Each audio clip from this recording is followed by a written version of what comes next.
A resolution declaring the intent of the City of Colorado Springs, Colorado to issue its multifamily housing revenue bonds to finance the acquisition, construction, improvements, and equipping of an affordable multifamily housing facility known as Royal Pines Apartments. Good morning, Steve, and if you would, introduce yourself. Absolutely. It's all yours, sir. Absolutely. Good morning, President Helms, members of the City Council, Steve Posey, Community Development Manager here at the City of Colorado Springs. And I'm here this morning to bring in front of you an inducement resolution authorizing an issuance of up to $40 million in the city's private activity bond allocation for the construction of 232 brand new units of affordable rental housing. This item was in front of the City Council Budget Committee on May 9th, almost 2 weeks ago. And at that point, the Budget Committee did recommend bringing this forward to the full City Council at this meeting this morning. So before I get into some of the specifics about this project, I did want to just say a few things about private activity bonds in general. The city does receive an allocation of these bonds each year from the Department of Local Affairs at the state of Colorado. Our allocation for 2023 is roughly $30 million, and that combined with some of the remaining bonds from 2022 are what we are planning to use to help finance the development of this particular project. The city is what's called a conduit issuer of these bonds, which means that we kind of get the best of both worlds. We get to use this particular finance tool to help further the development of affordable housing here in our community. But at the same time, we have absolutely no liability or exposure with regards to the marketing and sale of the bonds or more particularly, any liability with regards to any debt that might come up related to those bonds. We act as a conduit issuer simply to provide some tax advantages to the developer of these projects. And now with regards to this project in particular, it's currently called the Royal Pines Apartments. It is likely that that name may change as things go forward. This project is in some very early stages at this point.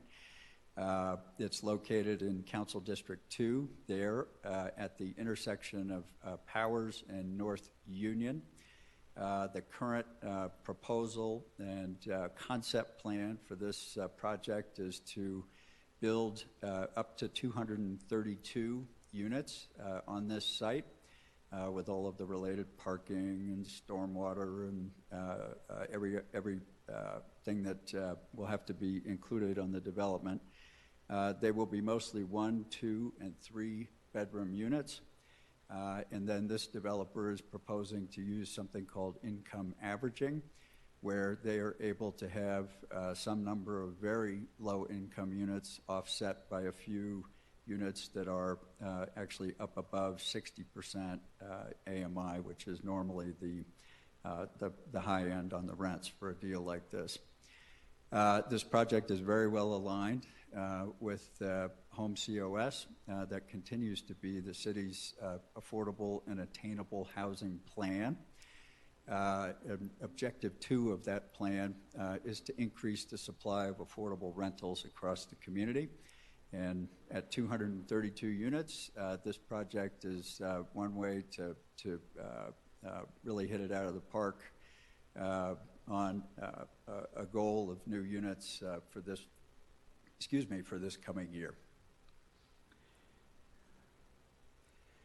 There is a slide in here with again, I'm going to call it a conceptual site plan. Basically, there are 2 U-shaped buildings across from each other.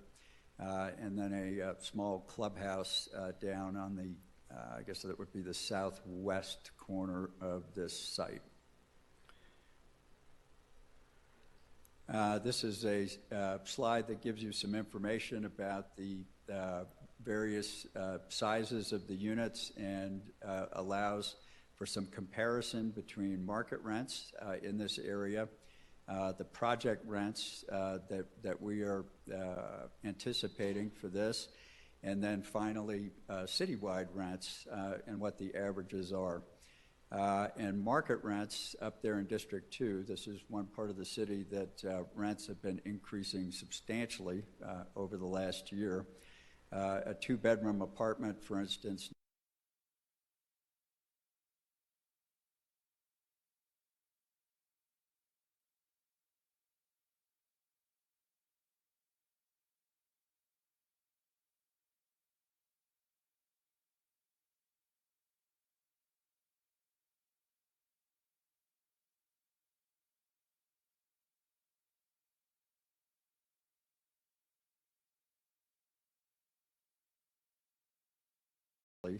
over the last year.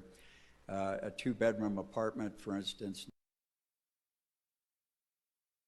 now market rent up in this part of the city is over $1,800 a month.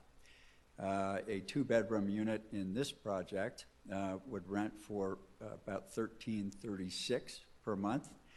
So that's a $500 reduction in the overall market rent for one of these. And then citywide, that market rent up there in District 2 compares to the citywide rent of $1,527 per month for a two-bedroom unit. So this is an area where we're always very happy to see projects go forward. This is an area that's got pretty substantial employment opportunities for folks, and a place where we really need to see projects that have got some rents that are more in line with what people are earning these days. This is a table that summarizes the amount of private activity bond allocation that will remain available to us if City Council moves ahead and approves the resolution to do the inducement for this project. As I mentioned earlier, we are using a large part of our 2023 allocation plus some balance from our 2022 allocation. And as this project moves forward, that would leave a balance in our private activity bond account, if you will, of up to $1.348 million and some change. That is to me anyway, that's an indication that we are doing a very good job getting these funds out into the community where they need to be and using them for the purposes that the IRS allows them to be used for. And then finally, that's all I've got for a presentation. My request is that you go ahead and, well, certainly before that, happy to answer any questions that council members might have. But my request would be that you go ahead and put the inducement resolution onto your consent calendar for 2 weeks from tomorrow, which would be June 6th, maybe? 6th. Yeah. So. Well, the 12th and 13th is our next. Yeah, 13th would be on. So it would be. 13th. That's right. It would be 3 weeks. Yes. Yeah. Very good. Thank you all. Thank you, Steve. We do have some questions. My first, I have a couple comments. Number one, I'm very proud that this is in District 2 up in the northeast part of Colorado Springs. I'm really happy to see that up there. And thank you for what you've done for our affordable housing at least over the 2 years that I've certainly been here. And with that said, there's a couple of council members, and we'll start with Council Member Hingham. Thank you, President. Good morning, Steve. And thank you for bringing us another project and continuing on the development of more affordable, attainable housing in Colorado Springs. My question really is curiosity about who the developer is for this project, if you're able to say that at this point. Yeah, absolutely. The developer for this project is, I believe their corporate name is DBG. Have they worked with us in Colorado Springs? They have worked with okay. us before. This is actually a father-son development team, Walter and Eric Grodel. They are the ones who built the project called Academy Heights that's located at Fountain. And just on the north side of Fountain there and a little bit east of Academy. It's right next to the Sand Creek substation there. That is a project of theirs which, just to contrast a little bit, that project is smaller units, 1 and 2 bedroom units for the most part, targeted at working singles. This project, Royal Pines, will have some bigger units in it, 2 and 3 bedroom units that are more going to be marketed more to working families. This developer called me, it's probably been several months ago, to start talking about this particular site, Royal Pines, that you're considering this morning. In the course of that conversation, we talked a lot about how there are new medical facilities up there in the Northeast area. And interestingly, if you look at the employment mix in a hospital these days, you've got, certainly you've got some very high-paid surgeons and other professional people who work in those hospitals. But you've also got quite a few people who are manning the front desk, who are entering data, who are handling billing and invoices in these hospitals. And the pay scale for those folks is quite a bit, is in line with a lot of the pay scale across our community. And these are folks who really can benefit a great deal from having apartments renting close to where they're likely to be working at a discount from what you would pay in the market.